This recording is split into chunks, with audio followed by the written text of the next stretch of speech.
Even now, it's hard to envision the fact that not one, but two 110-story buildings actually collapsed in Lower Manhattan. The whole country, when that happened, the whole country, no matter where you were all New Yorkers.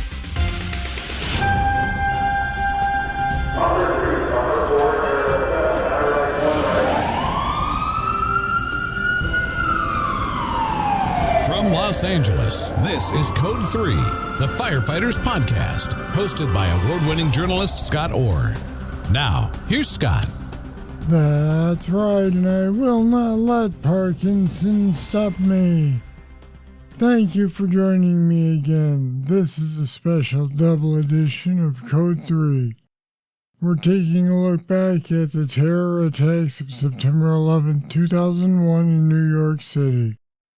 By now, I'm sure you've been reminded several times that it's been 20 years since that tragic day, but I still find it hard to comprehend. It feels like yesterday to me, and I'm sure if you were around for it, you feel the same. Today, I have interviews with two members of the FDNY who were part of the recovery efforts at Ground Zero. Let's get started. Tom Dunn is now a retired deputy chief with 33 years in the FDNY. He's been the incident commander at hundreds of fires and emergencies in New York City. And he was working at the FDNY on the day of the terror attacks. Tom Dunn joins me now to tell his story. Welcome back to Code 3. Thanks, Scott. Thanks again for inviting me. It's good to be here. Well, here we are 20 years after, and what I'd like to do first is have you set the scene. What house were you working that morning? What were you doing? What was that morning all about before things started to happen? I came in early that morning. I was scheduled to work a 24-hour tour. I came in. It was one thing people always remember is how beautiful the weather was that day. It was perfectly clear sky, sunny, incredibly nice weather. I was scheduled to be in at work. My shift was from 9 o'clock that morning until 9 the following morning. And as we most often do, I was in work early to relieve the guy who had worked the night before me. I must have arrived at work probably about 8 o'clock that morning. And what were you doing at that point? At that point, I was a deputy chief assigned to the 7th Division, which covers half of the Bronx and northern Manhattan. I had just moved into that division. I wound up the last 13 years of my career in the 7th Division. I was relatively new to the division. I had just transferred in to that division from Manhattan probably about 6 weeks earlier. And I came into the division that morning. It was like any other morning. I was wondering who you're going to have to work with that day, what kind of things you'll wind up doing. As I said, it was a beautiful day. I came in early to relieve the fellow who worked the chief who worked the night tour before. And I just started really organizing my day, looking at what type of outside activities or training things we had scheduled for the day. As always, I had the department radio playing in the background so I could hear what was going on both in the Bronx and Manhattan and other parts of the city. And at the same time, most likely, I'm sure I had the CNN or one of the news stations on TV in the background too. Good things are happening. Good things right here at Good Morning America. I'm Diane Sawyer. Look downstairs. Those are good things. That's a happening downstairs. I'm Charles Gibson. Good to see you. Hope you had a good weekend. And in this half hour, Michael Jackson. And it was just another typical one of hundreds and hundreds of mornings you spend coming to the firehouse, not thinking much other than what are the activities for the day? What am I going to do? Are we going to catch any fires? Are there any training activities I want to get involved with today? What type of administrative chores am I faced with this morning? And like everyone else, I started hearing about a plane crashing into one of the Trade Center towers. It's 8:52 here in New York. I'm Bryant Gumbel. We understand that there has been a plane crash on the southern tip of Manhattan. You're looking at the World Trade Center. We understand that a plane has crashed into the World Trade Center. We don't know anything more than that. We don't know if it was a commercial aircraft. Now, is that how the initial dispatch came across, that it was a plane that ran into the building? Well, what I had heard, this was really through the media. I had heard that a plane had gone into a building, and like a lot of people, I assumed that it was one of these small Cessnas or something that perhaps had hit the building. And while that certainly would be a significant thing, none of us had any idea that it would be as involved as it was. This just in, you are looking at obviously a very disturbing live shot there. That is the World Trade Center, and we have unconfirmed reports this morning that a plane has crashed into one of the towers of the World Trade Center. And once I heard that, naturally I turned on the Manhattan frequency to know exactly what was going on, and really started hearing, unbelievable things, as you got more and more involved in hearing the reports. We just had a plane crash into level 4 of the World Trade Center, transmit a second alarm, and start relocating companies into the area. The first two chiefs and the first two units down there, and realizing that, especially after the second plane hit, that this was an off-the-scale type of operation that, none of us had ever seen the likes of before. Now, that was not your first due area, right? No, it wasn't. My first due area would have covered northern Manhattan. So at any one time in New York City, there are 9 deputy chiefs on duty. New York City is carved up into 9 different divisions, and my division went as far south, basically as northern Manhattan. So this was well out of my response area. I knew that initially, especially when it got so involved as it did, that there would be at least 3 deputy chiefs assigned to the scene. And there were only 9 of us on duty at that time in the city. So now I knew there was a possibility that I was going to be sent down there. And that was a very awkward position to be in, because here I am sitting in my own division in the northern part of the city, listening to the dispatch on the radio, watching the media, wondering at any moment, well, at what point are they going to call me down there? And at the same time thinking, well, especially after the first building collapsed and still not having been dispatched down there, thinking, well, what am I going to do? At that point, what is going to be left of the fire department chain of command or bureaucracy? I didn't know it at the time, but already one of the deputy chiefs had been killed. And I knew, given the amount of damage that was done, that this was an off-the-scale type of operation. And I was starting to think, all right, there's only 6 deputies left that they're going to call. If I go down there, I have to be prepared to make some pretty difficult decisions. And at the time I was thinking this, the South Tower, one of the towers, was still standing. It hadn't yet collapsed. And I started realistically thinking, I go down there, I don't know if there's anyone left in charge or what's going on. If I have to make a strategic decision, what am I going to do? And I started realizing, given what just happened, the only thing I would feel personally comfortable doing is ordering all my people out of the remaining tower, because it just seemed to make sense. If the first one collapsed and the second one is burning furiously, undoubtedly there's a lot of structural damage. The same thing is going to happen. And as I was thinking that, at the same time I was thinking, well, my plan involves basically abandoning the operation, which was, an extremely difficult thing to think about. So I'm kind of wrestling with this, sitting on the edge of my seat, listening, waiting to be called. And unbeknownst to me, there was a very, very experienced chief working in the lobby of the building at the time who had the exact same thinking, made the exact same decision. He radioed for his personnel to start leaving the building. And unfortunately, many of them did not make it out. Take 2. Take 2 and 2, 1. This is as close as we can get to the base of the World Trade Center. You can see the firemen assembled here, the police officers, FBI agents, and you can see the 2 towers. A huge explosion now, raining debris on all of us. We better get out of the way! And I think there were probably a few reasons for that. One of them may have been simply technical reasons. His broadcast may well not have been heard by many of the people. It was an enormous building, and it's very possible that the radios were not capable of transmitting that message to people, especially the chiefs and firefighters on the upper floors. Along with that is the mentality of firefighters in general, and New York City firefighters in particular.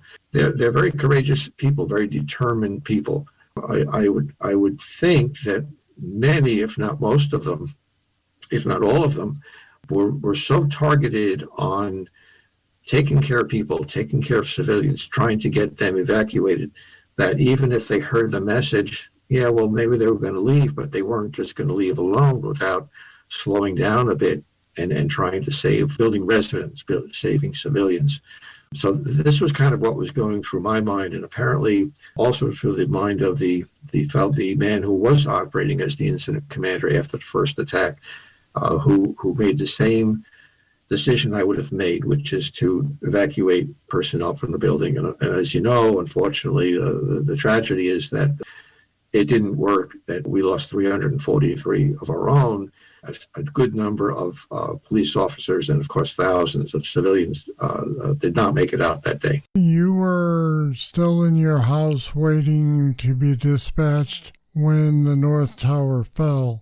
Did you get dispatched between that time and the time that the South Tower fell? No, I was not at the scene when either tower fell. I spent the entire day, the day tour into the night tour, working from my office in the northern part of the city. I don't even recall getting any of the fires that day, which was kind of unusual for us. We were generally out the door at least 2 or 3 times, if not more, for structural fires over the course of a 24-hour tour. Did you find that frustrating? I did. I found it very frustrating because I always felt this way at any fire or emergency. I would rather be at the scene, actually functioning, contributing, making decisions, being a part of it. I felt whenever I responded, even to the simplest fire, I was always most nervous as I was responding in the car, listening to whatever reports I could get on the radio. It wasn't until I finally arrived at the scene of most fires where it was kind of like I felt like a boxer stepping into the ring and getting the first shot to the head. At that point, there was always kind of a calm that took over me, and I was able to function into my role as a firefighter or a chief or whatever I was at the time. And certainly on 9/11, that was my feeling. It was a very frustrating day to see something so enormous going on, and being in a position where I was contributing from a distance in organizing and getting resources together.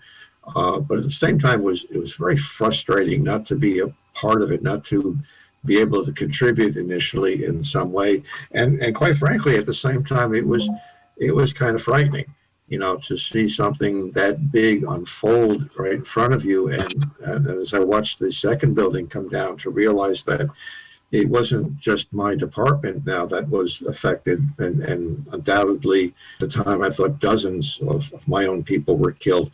Now I knew that, in fact, literally thousands of civilians were dying down there. I'm sure everyone that day, whether they were emergency responders or civilians, felt the same. It was kind of a frightening experience. And as I said, I went through this the entire day, finally got dispatched probably about sometime between 1:30 and 2 o'clock in the morning. I finally got a call from the dispatcher saying, all right, you're now assigned to go downtown. And it was a sense of both relief and determination at that point, because I felt like, well, the worst seems to be over. What more could happen? It was still rather a strange experience, because I was sent down with a group of battalion chiefs. And at that point, the way we went down to the Trade Center, even our means of transport was off the scale. We stopped a New York City bus, a transit bus, and we told them we were going to the Trade Center. So we were all accustomed to responding on emergency apparatus, and here we were going down to Lower Manhattan on a bus, it just felt, it felt very strange. It added to the oddness of the day. And finally, probably arrived down there, probably close to 3 o'clock in the morning. The bus probably dropped us off somewhere north of 14th Street or thereabouts. And we started a long walk to go down south. And I will always remember what it felt like that night to be walking closer and closer to the Trade Center and trudging through this ankle-deep dust at that point and seeing remnants of cars and things burning on the ground, a portion of one of the jet engines there. And finally arrived at a staging area, a little bit north, maybe about 6-7 blocks north of the Trade Center. And I saw a chief I'd worked with in the past who was operating as sort of a logistics and organizing officer, and I reported into him. And he clearly was beaten up. He had been there for hours and hours, and he was covered with dust, and you could barely hear his voice. He had a very coarse voice from having tried to communicate all day long. He gave me my assignment. They initially, the first thing they did to organize, I mentioned organizing is always a challenge in any fire operation, certainly one of this enormous size. They had split up the Trade Center site, which was a 16-acre site in dimension, into 4 different segments. And I was assigned to the one that would be on the northeast side. So rather than being in a position of trying to supervise 16 acres of devastation, now I'm assigned a specific corner, which now is roughly 4 acres. And again, I went down there, and it was unlike anything I had ever experienced before. It was just off the scale in terms of size, in terms of intensity. I remember I didn't even have a radio initially to communicate with. The first night, we didn't have the proper mask that they required after a couple of days to keep the dust out of your face. A few people had those paper masks that you would put on your face if you're sanding sheetrock, but I felt somewhat unprepared physically. I didn't have a radio. I didn't have any respiratory protection for my breathing. And when I got to my sector of the operation, all it was this enormous pile of rubble and smoke. And it was loaded with people. There were firefighters all over the pile. There were police officers. There were even a few civilian volunteers who had just stepped up and tried to assist in some way. So it took a while to get a handle on that. That was, without a doubt, the most difficult organizing thing I was ever faced with. And the people who worked there did the best they could. Right away, you saw debris lines starting to form where firefighters and police officers worked hand in hand, handing pieces of debris up and down this line of personnel, trying to clear areas that they could crawl into to hopefully rescue people. And as we know in retrospect, unfortunately, there weren't that many rescues to be made that night or days afterwards. It became a recovery operation pretty quickly. So now you mentioned that nobody really had the right sort of masks for the job. We know what happened as a result of being around all that crap in the air.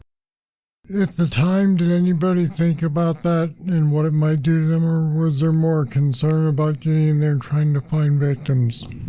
I think that was put on hold.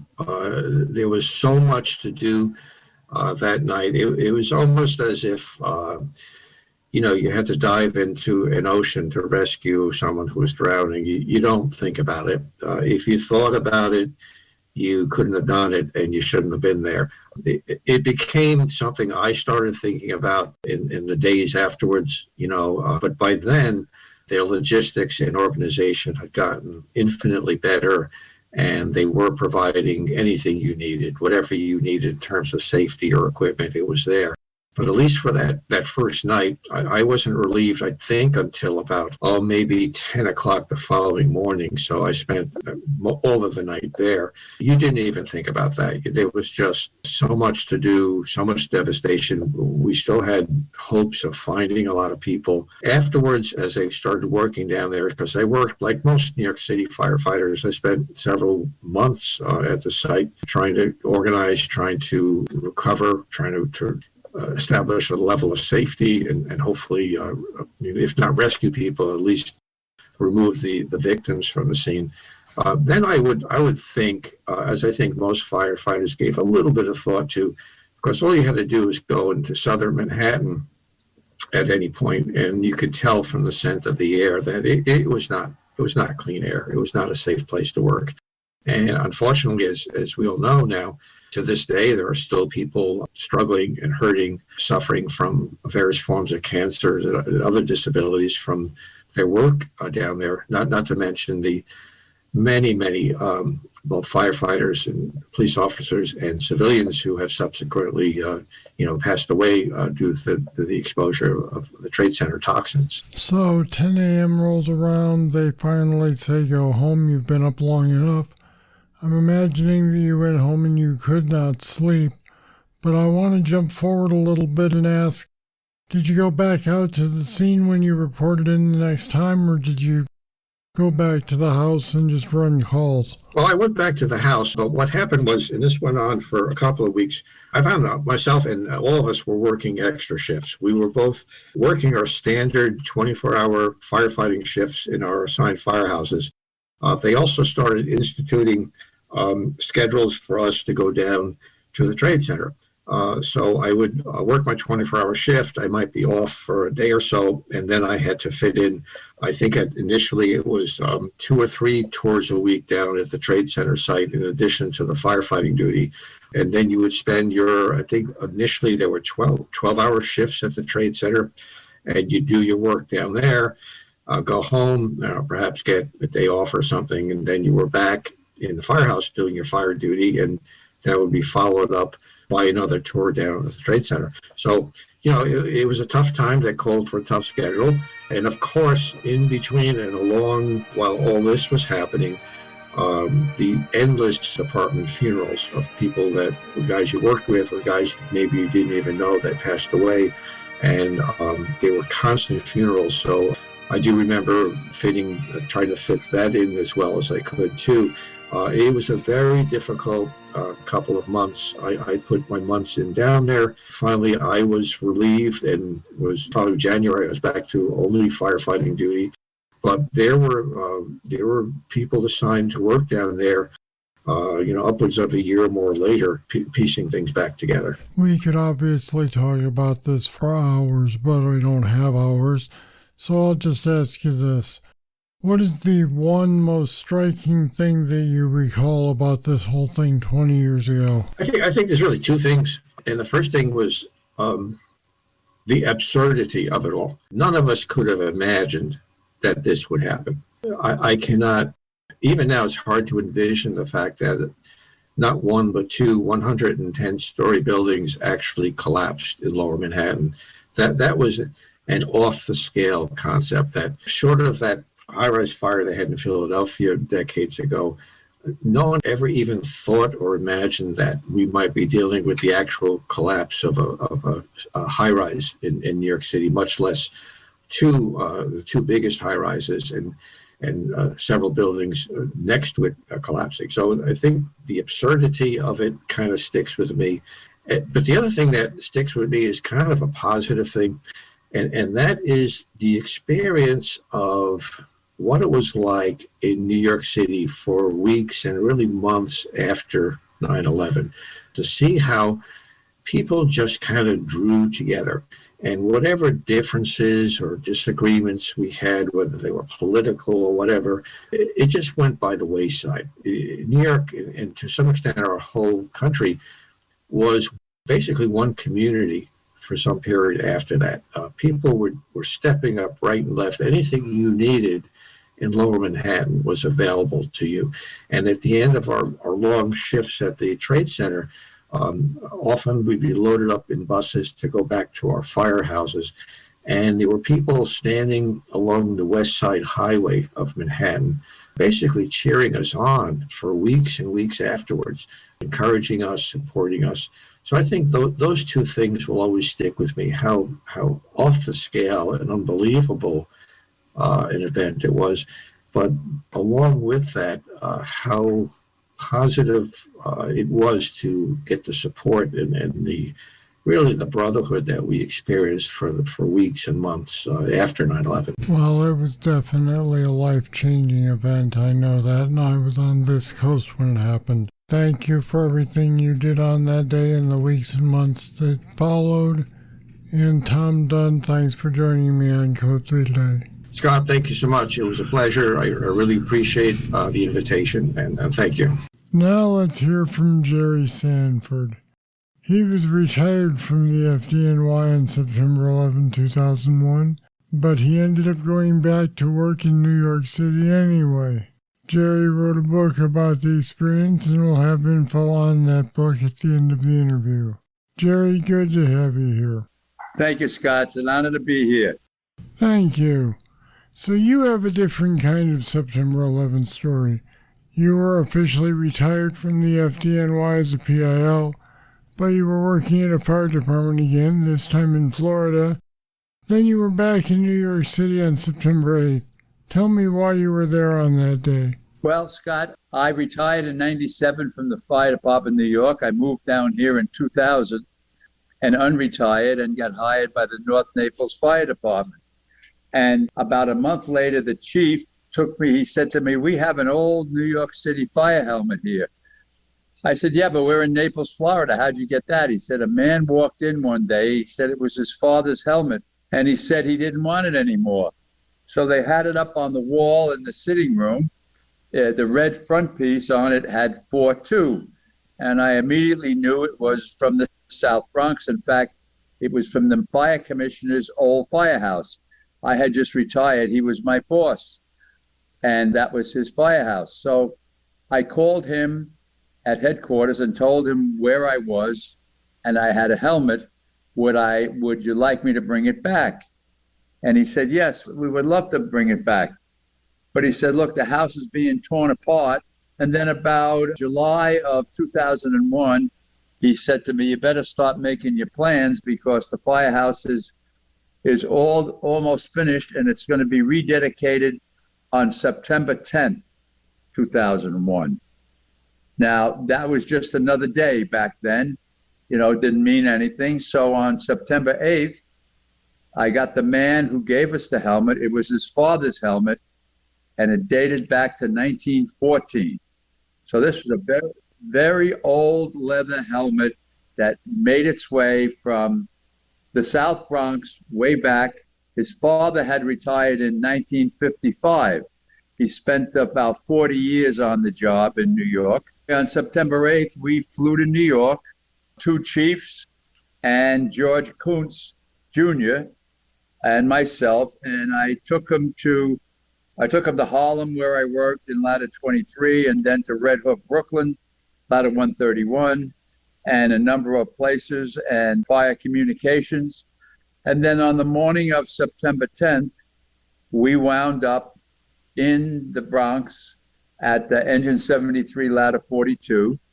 And there were hundreds and hundreds of firefighters there for the rededication ceremony, including Mayor Giuliani and a number of the high-ranking chiefs that I had worked with and had just left 3-4 years before. So that went very well. You had all the VIPs there, and you had a bunch of people to celebrate. That's correct, yes. And then on the 11th, you got on a plane back to Florida in the morning, and then what happened? We got as far as Pittsburgh, changing planes, when I was called to a television set about 8:45 and looked up and saw that the one tower had been struck by a plane, which immediately threw me into a state of shock, Scott, seeing something that I couldn't imagine had happened. And I walked back to get on the plane, and the pilot was standing out on the outside, as they used to stand there and welcome aboard the customers. And I was mumbling something, and I told him, I said, "Hey, Cap, something just happened in New York. A plane just flew into the World Trade Center." So I sat down, and he closed the door, and we backed up maybe 500 feet. Plane stopped, and he said, "Okay, the FAA has grounded all flights, so you're getting off the plane." We exited the plane in Pittsburgh Airport to pandemonium, Scott. People screaming, running all over the place. We had no idea what was going on. So we all got online to rent a car, which took quite a while. And we didn't know at the time that right as we were waiting there trying to get a car, a second plane had hit the second tower. A plane had crashed into the Pentagon, and then lastly, Shanksville. You rented a car and you made your way back down to Florida. Correct. Which took quite a while. Yes, we wanted to try to get our cars that we left in the airport and our luggage. And of course, they were scared to death of us. The airport, if you can imagine an airport with nobody in it. We finally got in, and the people said, first of all, "Who are you?" So we tinned them. We showed them our badges. We told them we were from the local fire department. And they said they would assure us they would get our luggage to us. So that was Wednesday. Thursday, I went back into work, and I said to the chief, "Look, I don't know if this is going to cost me my job, but I'm going back to New York." And fortunately... But it didn't cost you your job because he was very understanding of the situation. He certainly was. He was just with me. He was in New York, so he understood the crisis. He understood what was going on. Now, you happened to have airline tickets to Philadelphia for a family event, right? Yes. And from there, you made it back to New York City on the 11th?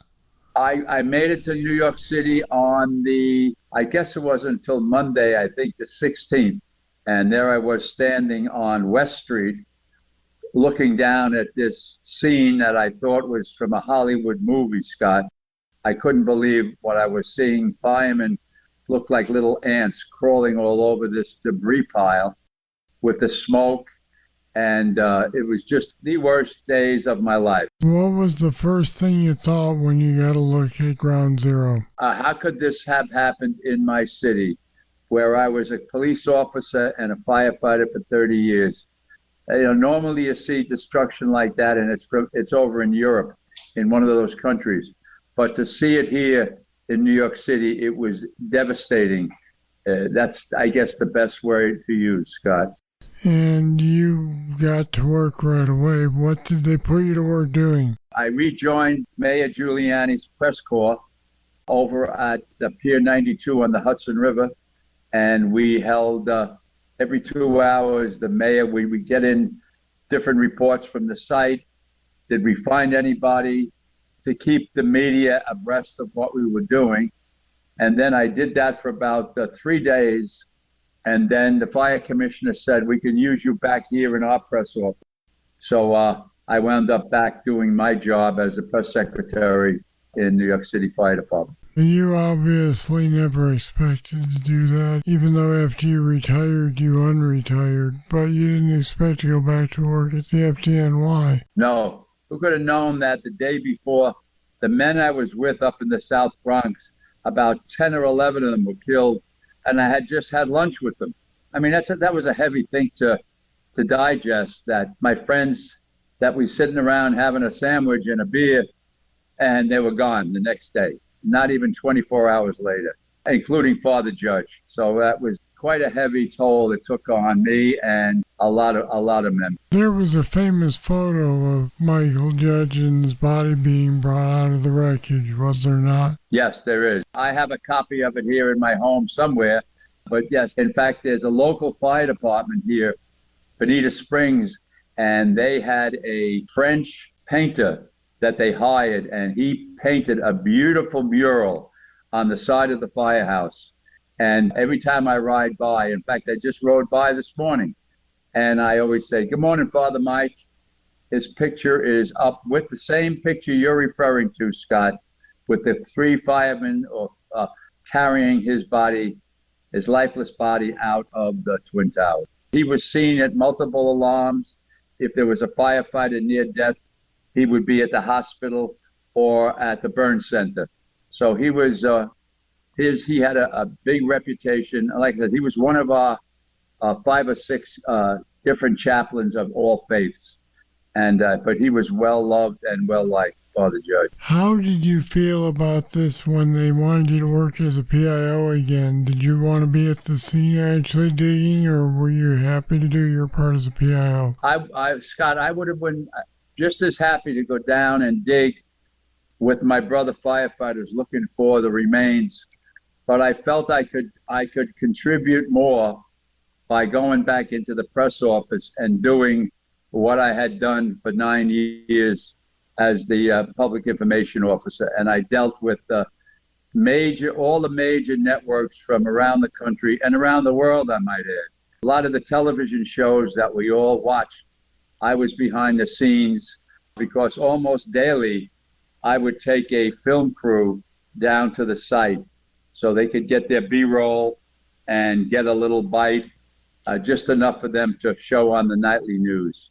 So I felt I was more valuable in that capacity than to be down digging with the other brothers. What was the attitude like among those guys who spent all those hours in the rubble? I mean, we were all brothers. I mean, we all try to help each other. And in fact, in many cases, we had retired firefighters looking for their sons. Oh. And that was, I can't even imagine. I have 2 sons that neither of them are in the fire department, but I can't even imagine what feelings.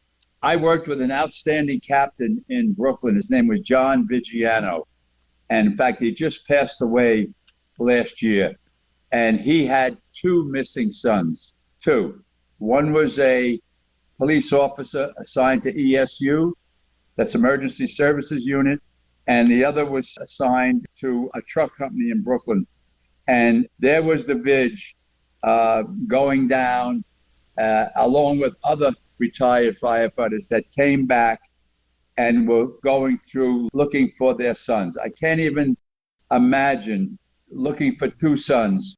It's hard enough to lose a child, but to have to find the body yourself. Oh, I think both of his sons were recovered, Scott. In fact, we just lost his father, John, a battalion chief, a legend in the job. And we just presented, we put a brick in.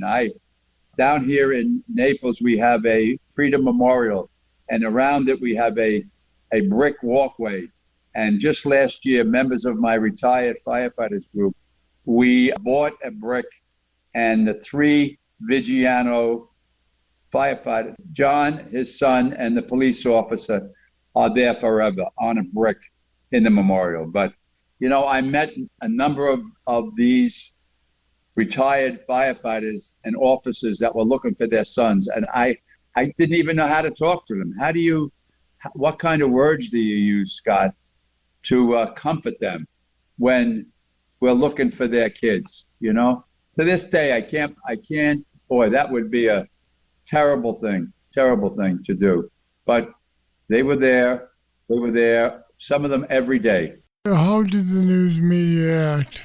You dealt with them very closely. Were they understanding of the limitations that you had to impose on them, or did they give you a hard time? Yeah, the news media, see, they all wanted to go into a firehouse, and they wanted to interview a firefighter or a grieving widow or somebody.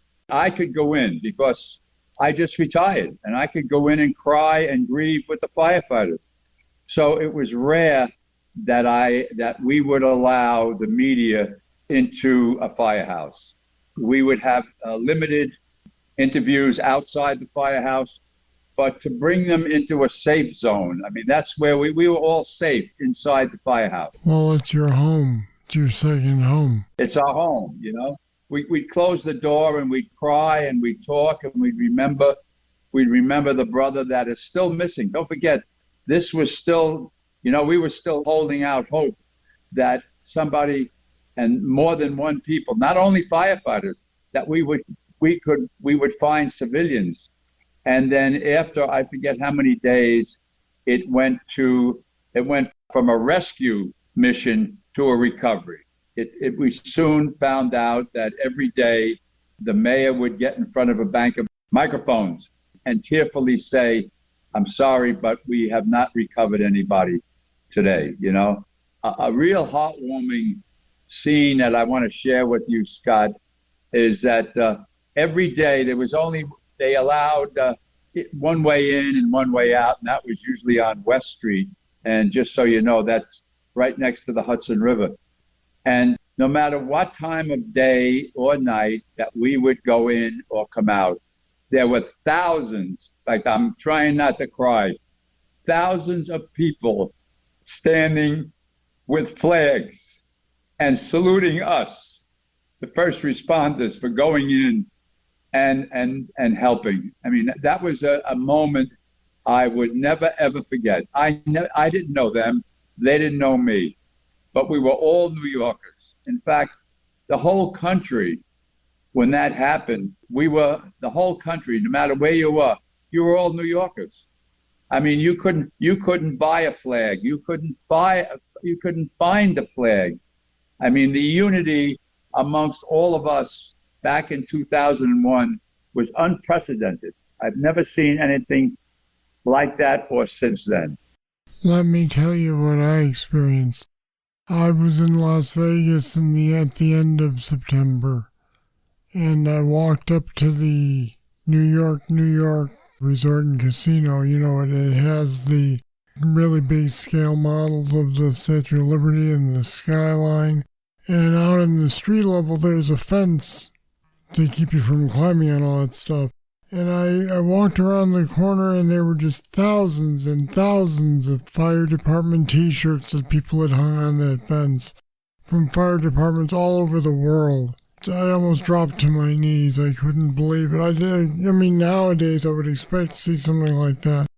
But at the time, I had no idea that would be there. I believe that, Scott. That's so beautiful. It's probably not the word, but the respect that was shown by what you just said, it's priceless. You can't put a price on that, you know, to see something outstanding like that. You know, even today, when you say you're a firefighter, people look at you a little differently, you know, and I'm not patting myself on the back. I'm not asking for accolades, but, you know, doing it over 50 years, people, you know, they just look at you a little differently, you know, and the respect they have for us.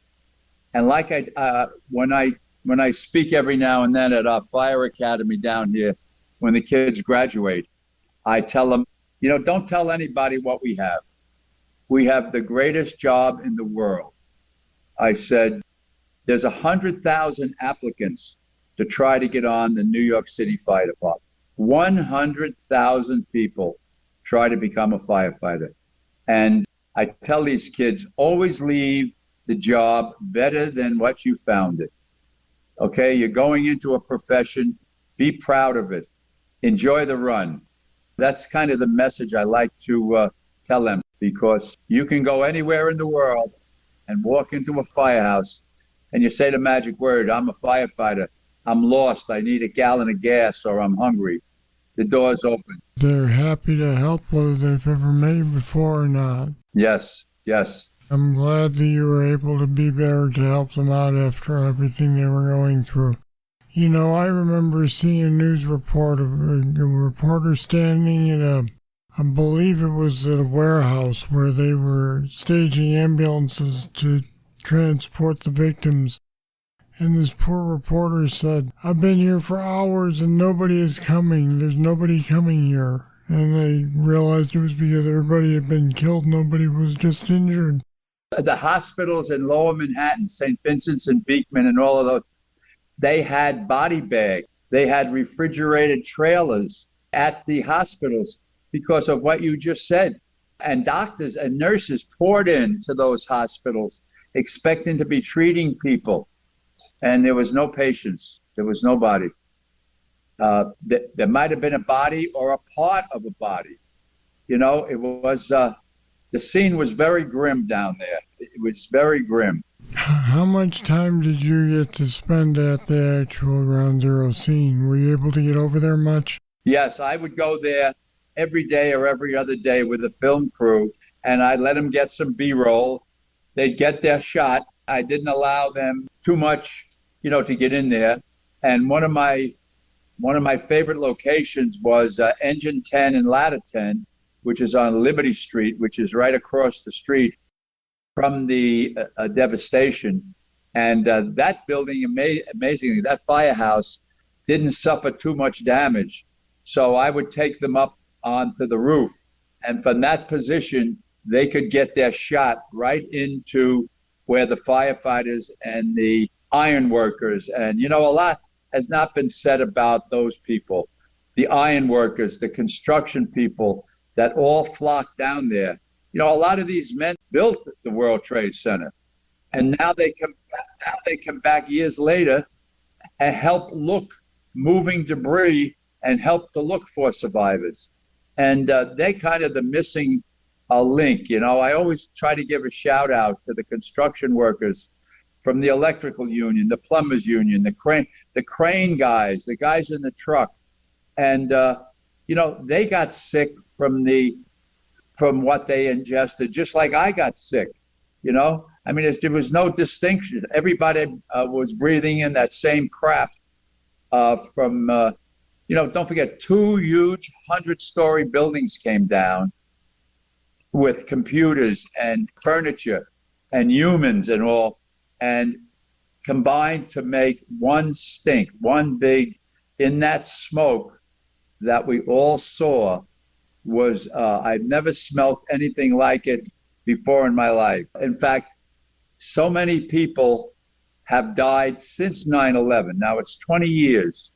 Over 250 police officers and as many firefighters have died after 9/11 that actually died on that day. So we know that it's 343, but if you total it up, it's really closer to 600 firefighters died. Absolutely correct. Absolutely correct. In fact, this 9/11, I'm arranging a 20th anniversary remembrance ceremony here in Naples. We're going to have it inside in the gymnasium. We're going to read the names for the first time. 343 firefighters, 42 Port Authority cops, and about 38 policemen. But after that, the post deaths are over 250 for each department. So if you add that up right now, I think we have a total of 915, including everybody that was killed that day. And unfortunately, the count goes up every day. Once a week, Scott, I get a message on my phone that we lost another police officer or a firefighter. They succumbed to the 9/11 illness. It's a hell of a story. Wow. Okay, the book is It Started with a Helmet, a retired firefighter's return to New York City the day before 9/11. It's available on our website. Jerry Sanford, thanks for talking with me today on Code 3. Thank you, my friend. God bless you. Stay well. And you can order his book, It Started with a Helmet, on our website, code3podcast.com. Check it out. If these stories brought back unpleasant memories of a horrible time, you still might want to share this podcast with your younger probies.